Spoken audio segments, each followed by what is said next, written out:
What's going on, guys? Welcome back to another video. Now this is going to be a different style of video. This is going to be more of an informational video about what you need to know before going to your first ever PBA regional. Now, as you guys may know, a couple weeks ago I competed in my first ever PBA regional, so I'm going to be sharing with you guys what experience I had and what I believe you should need to know.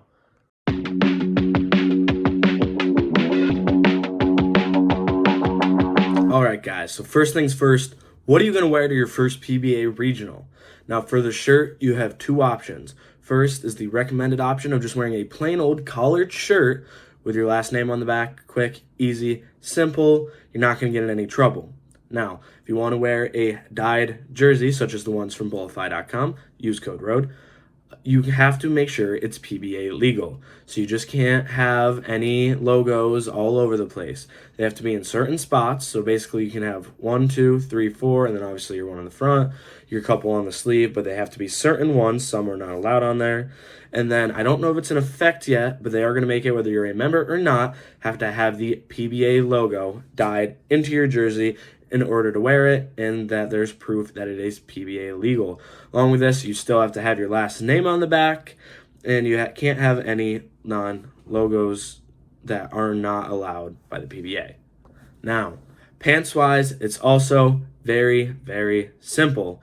You must have some sort of dress pants or like some khakis or something, as long as there's a belt loop, and you must wear a belt with your pants. The only exception is there are no jeans. No jeans allowed. You will get in major trouble and asked to either change or be removed from the tournament. And the last thing about what to wear is there are, sadly, no hats allowed. Also, nothing on the head unless it's religious. Other than that, you should be good to bowl your first PBA regional with what to wear.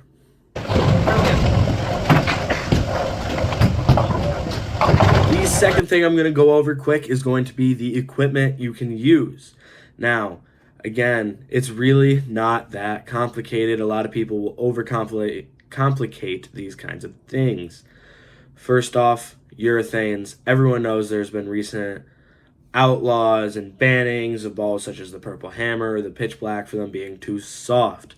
So there are only a couple PBA legal urethanes that you can use even in just the regional. So, like I said, no purple hammers, no pitch blacks, stuff like that, unless they match the hardness. So your best bet's to just not throw those. So the PBA legal urethanes are going to be your IQ 78U from Storm, your Black Hammer 78 from Hammer, and then lastly, more recent Storm mixes. Yes, they kind of identify as a plastic ball, but they do count as urethane. So just make sure yours is up to date and that it's legal. Now, a question I had and I've heard from other people is, can you use plugged balls? The quick answer is yes.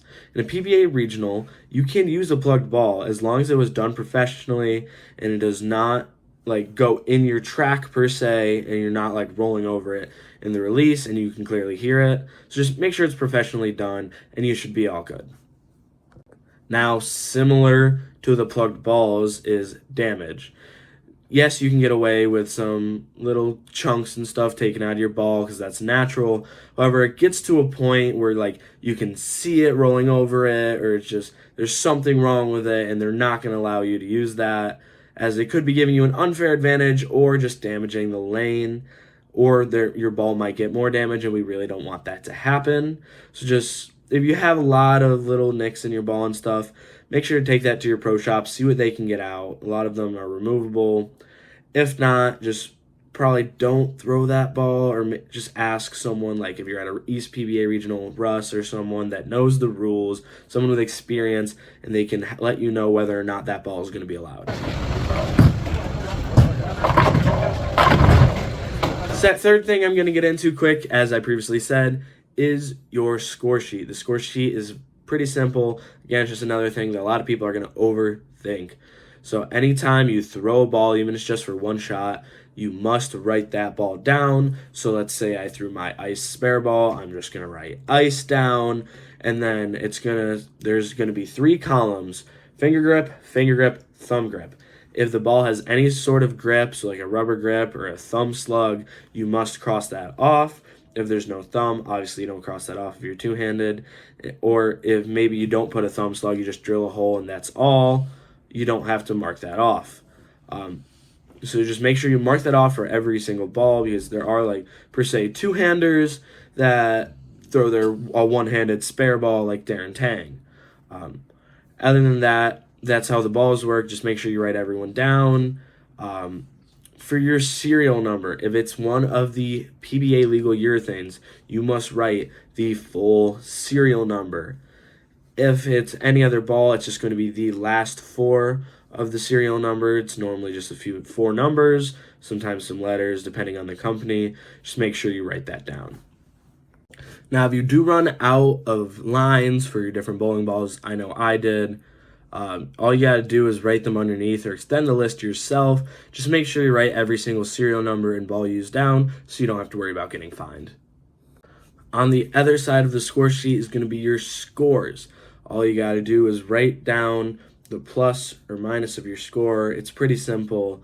I will recommend that you ask. However, if it is your first ever regional, they will most likely actually not be having you write the scores, as the first person to finish on each lane actually is going to write the scores down for everybody on your lane. Now, you do want to double check that, make sure that it's all good, but they're going to normally pair you with someone who's done this before so that they know how to do it and to write it down. So for now, I wouldn't really worry too much about the scores, but just know that at the end, make sure everything's good, everything adds up.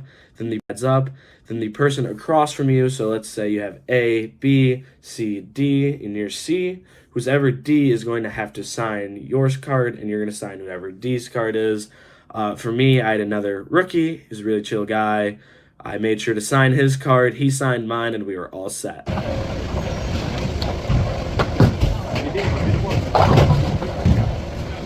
So during practice, you probably want to have on your clothes that are legal for the PBA competition. So your pants with a belt loop and your PBA legal jersey or collared shirt with your last name on it, or else they'll probably come up to you and comment on it and let you know what you need to fix before tomorrow.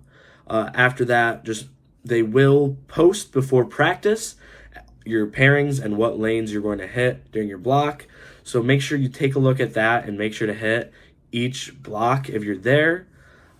After that, you can kind of get a feel for how the lanes A are going to transition during the tournament, although don't expect it to be the same. For us, it was very different. But you can kind of see how it transitions as you go down the alley. I know in our home alley, lanes 1 through 6 were added on later they were added on later. So the approaches through 1 through 6 are a little tackier because they were on later. And then the rest of the alley, as you go down through the lanes all the way to the end pair, kind of get where they hook a little more and kind of like where the door is. That's going to affect the lanes differently. So just kind of get in your mind and maybe take some notes on how the different pairs react. Exactly. Yeah, perfect.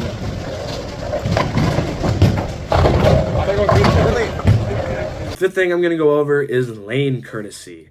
Now, before the tournament even starts, the director of the tournament or someone should email you, and there should be a link to a video that actually explains the lane courtesy with Belmo and some other bowlers. But however, I'm going to go over it quick here for you. The simple explanation is pair courtesy. So rather than just the person to your right, just the person to your left, it's your entire pair. So if someone on your right's going or someone's on your left pair going, no one on your pair should be going. How it's actually described is in turns. So let's say the person on your lane throws a shot. After they throw a shot, someone on the pair to your left should throw a shot, and someone on the pair to your right should throw a shot. Once those are both done, it is your turn. The shot clock technically starts, and you need to be ready to throw your shot and throw it right then. Now, they can be kind of strict on whether, like, if you miss your turn. I know for myself, when we were first getting started, the lanes were kind of reacting different than I expected. They were a little different from the previous day, and my plan for urethane honestly was not working. So I was talking to one of my friends who was kind of there to help me in ball rep, and I got in trouble. But simply, it was just, I was told that you missed your turn. Make sure you don't do that, as you will fall behind the pace of the rest of the tournament, and we want to keep everyone on pace, give everyone a fair shot. Now, not everyone may be following these rules. I know it took the pair to my right and the pair to my left a few games to remember, oh wait, the whole turn system, let's be more cautious and really be doing this the way we're supposed to be. Just do your best to follow it. Don't overthink it. It's very easy. You get kind of into that rhythm. You kind of figure out, oh, the guy to the right's a little slower. This guy is going to be really fast. You can kind of develop when you're going to be going and how much time you really have. Now, let's say you're on an end pair. There's no one to your left if you're on 1 and 2, right? Still have to make sure someone to the right is throwing a shot. You can kind of slow down a little bit, but maybe let the guys to your right go if you're getting ahead. And obviously you don't have to wait for anyone to the left because, well, there's nobody there.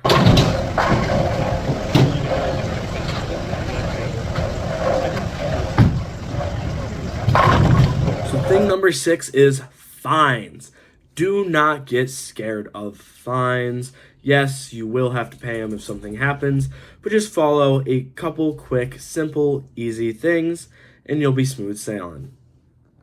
First off, and the most obvious, don't curse. Obviously, some people will. You get a little mad. It happens. Just don't be shouting out loud. Don't impact anyone else's throw, or you will most likely get fined. Other than that, another simple one is make sure everyone on your pair is ready to go when you move pairs until you start bowling. And if you have any other questions, just don't be afraid to ask the tournament director. They're there to answer your questions and help things run smoothly, so I'm sure they'll be more than happy to answer your question. And finally, speaking from experience, if the director asks you to stop or says something, just listen to them. Don't freak out. They're just going to be telling you something. If you freak out, you're only going to make it worse. You're all good. And if you do get fined, just make sure to pay it so you can still bowl more regionals in the future. Well, guys, that's going to be the video. I hope you guys were able to learn something and that you're ready to bowl your first ever PBA regional.